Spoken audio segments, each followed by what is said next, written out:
What is up, Omash Nation? How are you doing today? Hope you're doing so well and are ready for an Omash Q&A. This is the month of August, and like typical Omash fashion, this is the most procrastinated last-second video ever.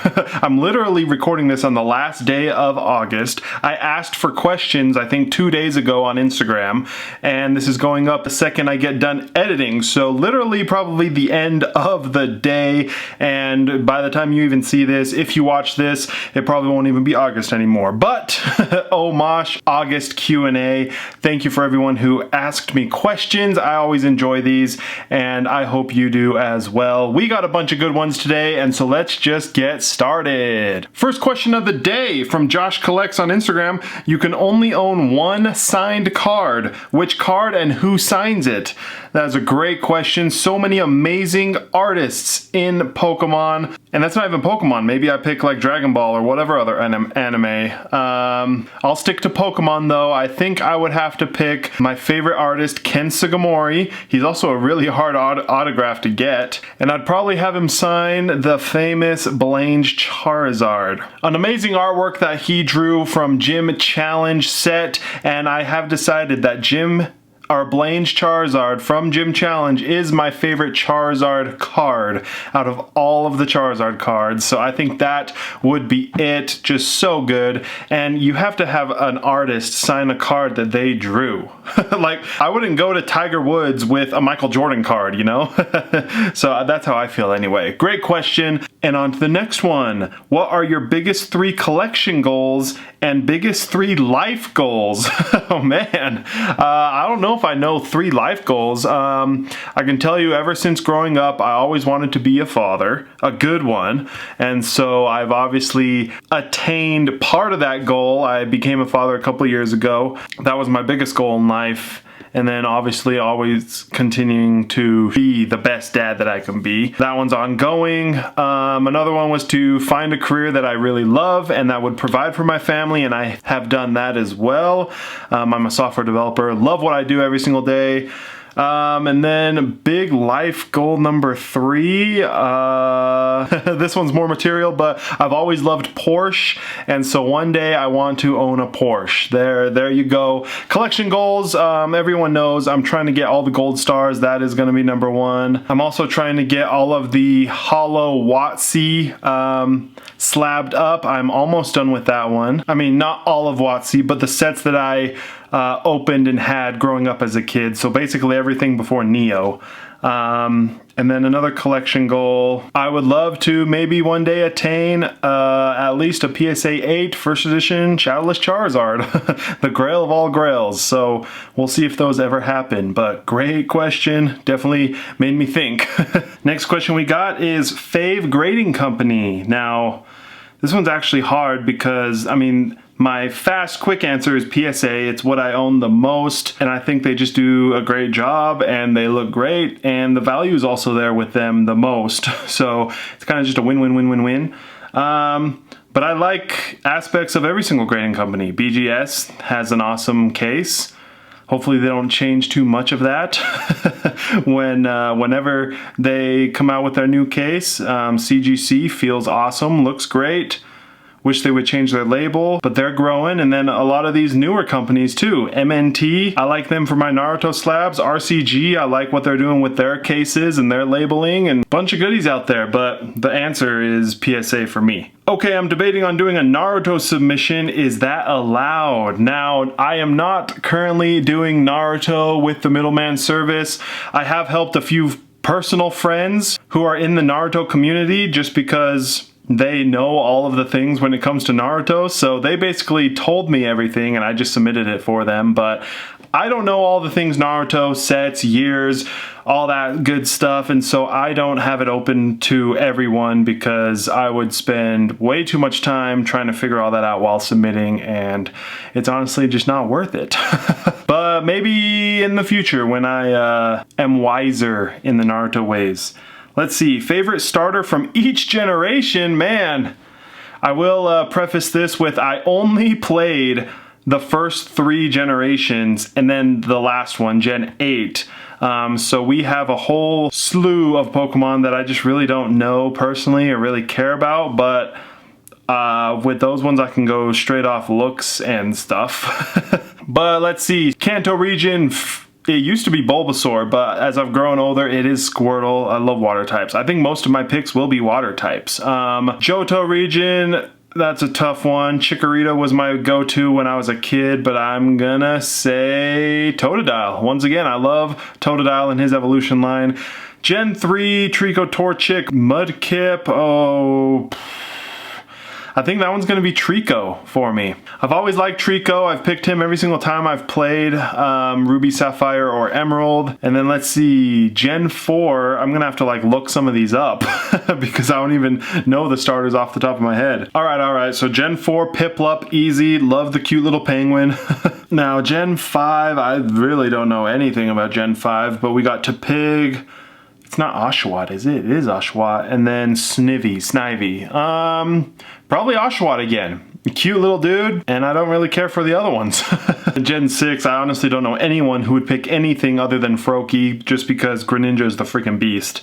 He's like the best Pokemon in all of Pokemon, according to the poll that they did a little while ago.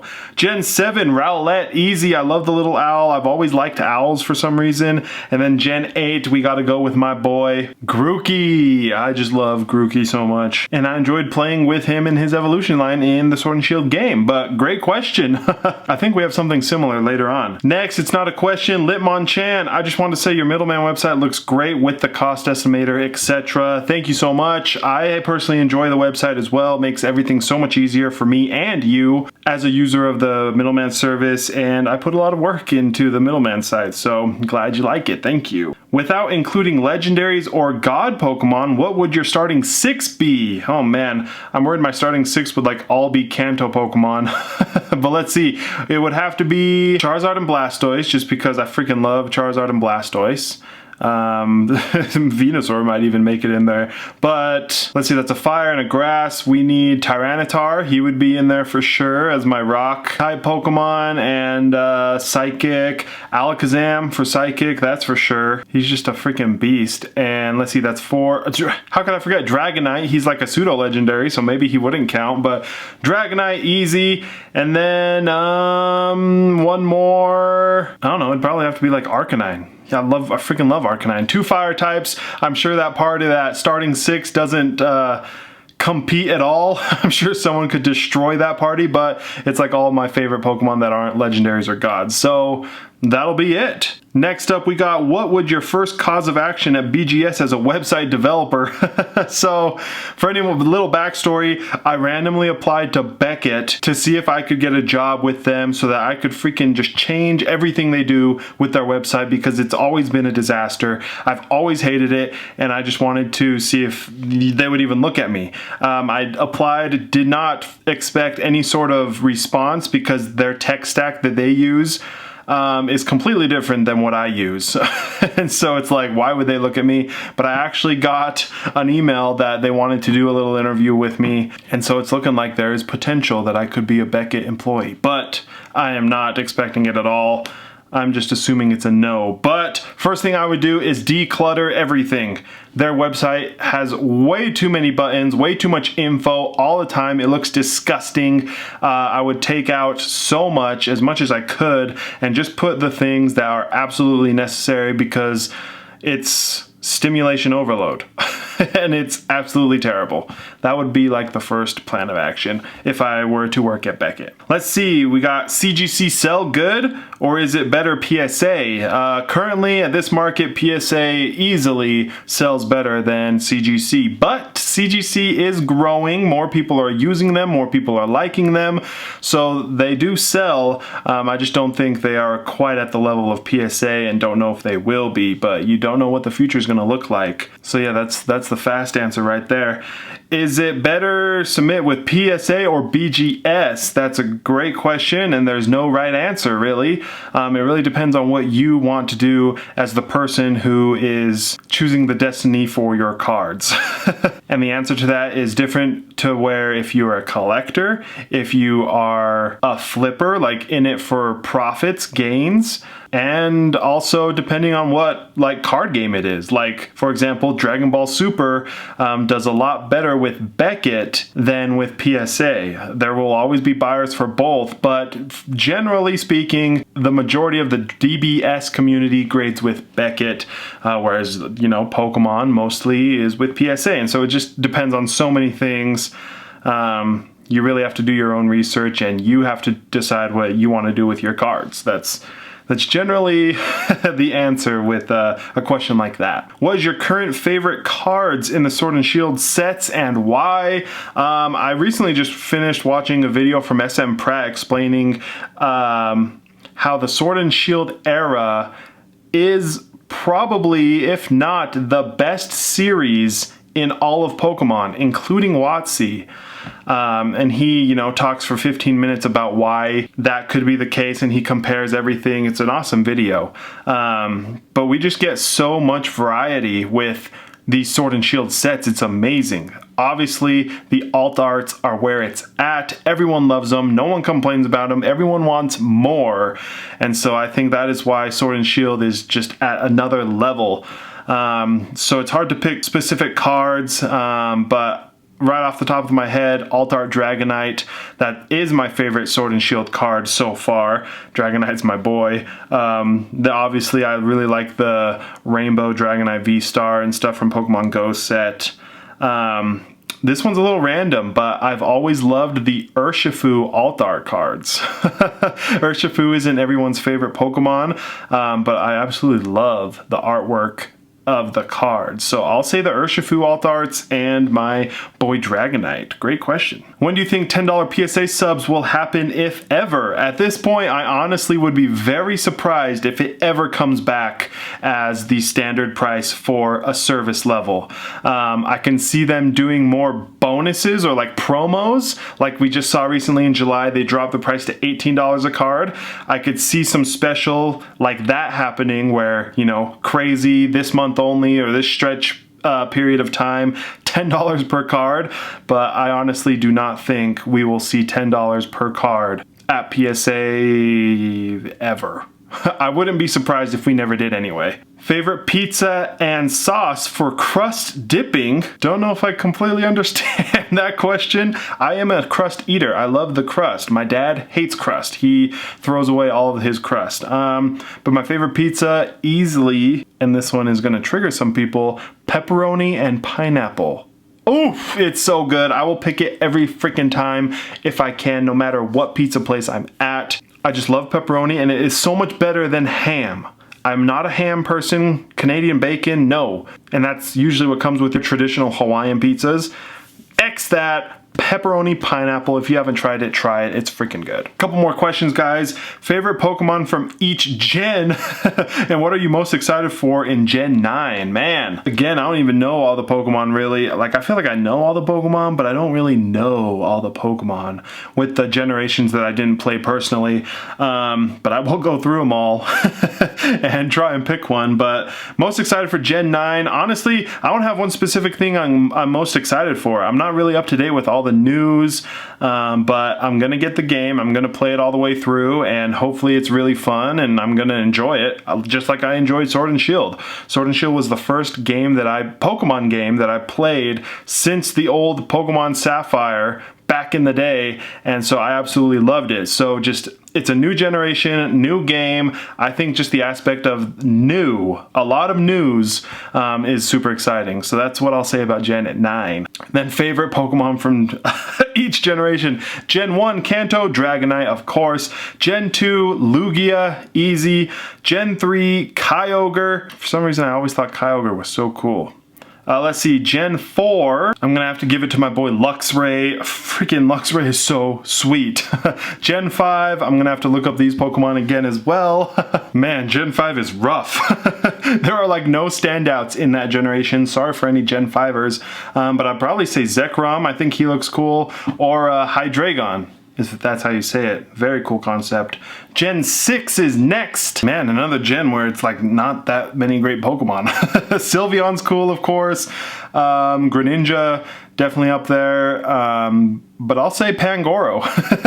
I've always loved pandas, and he's a freaking beast panda. I'd be terrified if I ran into him. Gen 7. Oh, not many Pokemon in this generation that I care for either. But I'll say Zeraora. I think is a very cool mythical, right? And I just remember I watched the movie and thought it was sick. So, Zeraora. And then Gen 8, I'm probably going to have to go with Toxtricity. I freaking love Toxtricity, love the freaking rocker vibe, and he's just a beast electric type. So, very good question, very hard to answer, and I wish I could ask every single one of you guys what all of your favorite gen Pokemon are. And the last question for today, we have, how does middleman service work? Do you get paid by the companies you send cards to? No, I wish I did. That'd be super awesome. But essentially, I just started the middleman service to give back to my little following here on YouTube and Instagram. Just kind of a way to give back to the community. And so I just started it on a whim, and it's been super fun ever since. But essentially, you just go to my website, omaash.com, create your submission, basically just picking which company you want to grade with, what service level, how many cards, and then you get a little paper that you put in the mail with your cards, send them to me, and then I do all the work with the grading companies, and then you get the cards back. So that's essentially it. Nice and easy. My fee is super small. It's a tier level, so $1 to $3 or $1 to $4 depending on the company and stuff and the number of cards you submit at a time. But that's essentially it. Super easy middleman, nice and easy for you. And yeah, it'd be super cool if any of these grading companies like sponsored me, but I don't really do it for the money. I just do it, like I said, to give back to the community as much as I can. But awesome question. If you want to get your cards graded, go to omaash.com and I'm there to help you out. But guys, another Omaash Q&A done. Be ready for another September Q&A, probably at the end of September. You know me, but super good questions. Thank you for everyone who asked. If you want to ask, I ask for questions on Instagram every single month. So if you don't follow me there, Omaash, I'm Omaash everywhere. But I hope you enjoyed. Thanks for watching. I hope you have a fantastic long weekend if you are here in the States, and I will catch you next time.